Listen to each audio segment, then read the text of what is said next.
Hey everyone, this is Lisa from Life in Layouts, and today I pulled out this 8 photo 5-pack from Scrapbook Generations. This sketch bundle has 5 sketches that all have 8 photos on them. I'm using this super old kit from Echo Park called Pride and Joy. The collection is no longer available, but you can still purchase it in a digital format if you would like to do so, and I will link it below.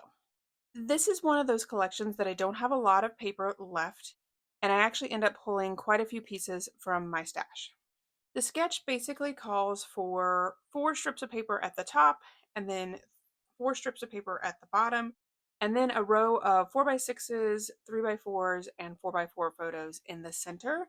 And then it also calls for several smaller photos in 3x3 and 2x2. The first thing that I tried to do was to measure out these strips of paper.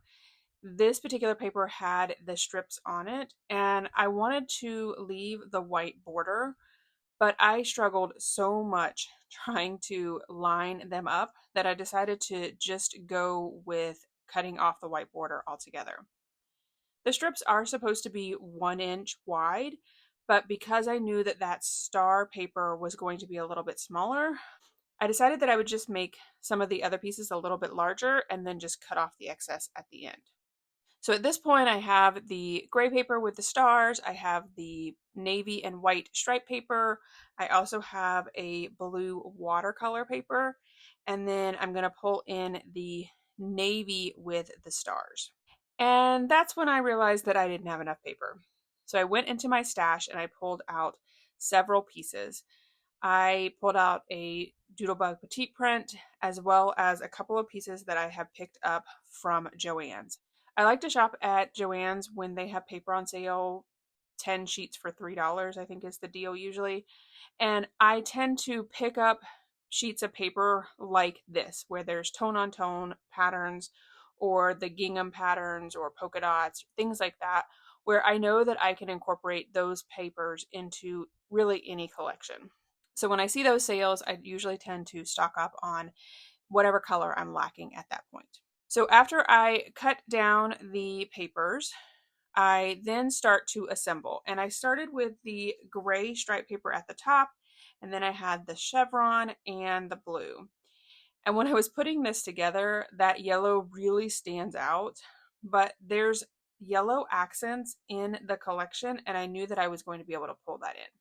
So once I got the papers down, I was feeling like the top was kind of heavy. So I just flipped the layout around because I really felt like that gray stripe paper needed to be at the bottom along with the navy star paper. Because it's such a dark paper, I needed the heaviness to be at the bottom. These photos are of Eli, and I do not have a lot of baby photos of him because obviously he wasn't with me when he was an infant. So I'm really trying to go back and look at some of the photos that I do have of him. These photos were of a day when everybody had come over to my house and we were hanging out in the pool. And I think I took maybe one photo from all of these photos and included it into that layout that I had scrapped many moons ago. But I had all of these photos of all these different faces that he was making, and I thought it was a cute layout to do the mini faces of Eli. I've obviously documented the photos in the event that it was happening, the pool party that we were having, but this layout is going to be specifically for Eli's album. He recently has asked to look at his baby album, which is definitely lacking. Doesn't have a lot of photos in it, so I'm trying to beef it up as much as I can. So you may be seeing some baby boy layouts soon, and I do have some single pages as well as double pages planned out. And I will be using my spreadsheet that I have linked below for those single pages so that I can make sure that I have a double page that corresponds with it. So once I got all of the photos cut to the sizes that I wanted them, I then started to lay down the strips along with the photos. I started at the top and I'm working my way down because I knew that the paper was going to be longer than the 12 inches. Remember, the gray paper with the stars isn't quite 1 inch. So when I moved down, I was just making the paper 1 inch, and then some of the papers I made like 1 1/4. And then I just trimmed the gray stripe paper down at the bottom. After I got the strips down, I realized that the strips weren't cut in the same length. So I did use my T-square ruler as well as my X-Acto knife. Recently, I picked up another T-square ruler on Amazon because this one that I'm using right now, because I've used it for this technique of trimming down papers, there's lots of little nicks in it. So now I have two, one that I use specifically for cutting down papers and one that I use to measure that's actually pretty and doesn't have any nicks in it. After I got it all cut, I still wasn't liking the way that it looked, so I pulled out some of my wood grain and I landed on my very favorite wood grain, of course. It just has a subtle look to it. I feel like it gives it the closure that I need. It brings all of the strips together, and the neutral of the wood grain doesn't pull away from any of the pattern papers. So now that I have the base of my layout done, I'm going to add a row of stitching. And I just do a single row on the outside of the wood grain. I use white so it has this tone on tone effect, and it just gives it an extra dimension on the edge of the paper. So I've slowed it down here so that you can see that.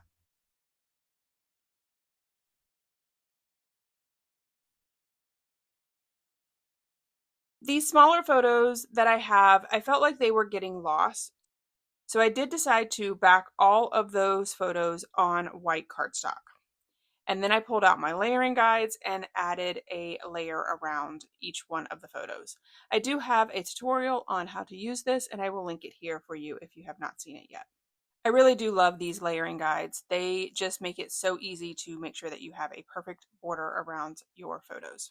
Once I get all of those cut out, I do decide to just add a little bit of inking around the edges just to tie them all in together. And I do put all of them up on fun foam. Now I've done the mini faces of insert child's name here on a couple of different people. I actually did them way back when for my dogs. I did the mini faces of each one of my pets. I also did it for my older nephew, and so I felt like it was time for me to do one for Eli as well. After I got all the photos down, I realized that I had two of the exact same photos. So I do end up eliminating one of them. I'm actually kind of glad that I did eliminate one because I do think that I have a better balance with the photos because I have two on the bottom and one on the top. So I have three on the left and one on the right. So I still have that odd configuration, which I like to have in the rules of three. I did put my stamping block on top of the fun foam because I'm using liquid glue. If I don't do that, then my photos and or paper will start to bow. So I start working on the title, and my title is going to be The Many Faces of Eli. And I like using multiple different fonts when I have this long of a title. I first start out by putting the title over to the right.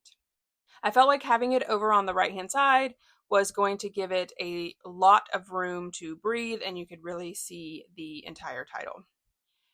However, after looking at it for a little bit and having a conversation with Nicole, I thought the title would be better snuggled in with the photo on the left. And then she also told me that I had to add the word the, because I was just going to do Many Faces of Eli, and it does actually sound better with the word the. So my title is The Many Faces of Eli. And I play around with it for a little bit, trying to figure out the right configuration. And then I use my glue press, which is linked below if you would like more information on it, to adhere all of the title down. I also cut out this banner piece that says Silly Faces, and I do use my Stampin' Up! Banner punch to cut out a banner notch. I only did it on one side because I knew that I was going to be tucking in the other side. I also inked up the edges of that piece just to be able to tie it into the inking that I did on the photos. I also added a circle with the yellow star, and that brings in the stars from the top. And then I have three banners that I'm going to add over to the left-hand side. These banners were really long, so I do end up cutting them down just a little bit to tuck underneath the photo. I have the two yellow banners behind the stripe banner, and I do have the stripe banner overlapping the yellow banners just a little bit. And that really brings in the yellow gingham paper that's in the top part of the layout. There isn't much left to this collection, but I hang on to it because I do really enjoy the colors. I love the blues, grays, and that touch of yellow in this collection. I added a couple of safety pins, even though they have nothing to do with the layout. It just gave it a little bit of extra texture. And then I did make some tiny stars in the scraps that I had left over from the strips of paper. So I made it in the yellow, the blue, as well as the gray stripe. And I add that to the title cluster in the upper left-hand corner, as well as the cluster over on the left where I added the sweet little boy sticker. I also add 2 sets over to the far right on either side of the photo that's up on FunFoam. And then right next to the photo on the left, I do have a little onesie, and I add a cluster there as well. And there were a couple of these stars that I left white, just because I wanted to bring the white into the stars as well. All right, and then that is it for this video. Here is my final layout as well as some close-ups.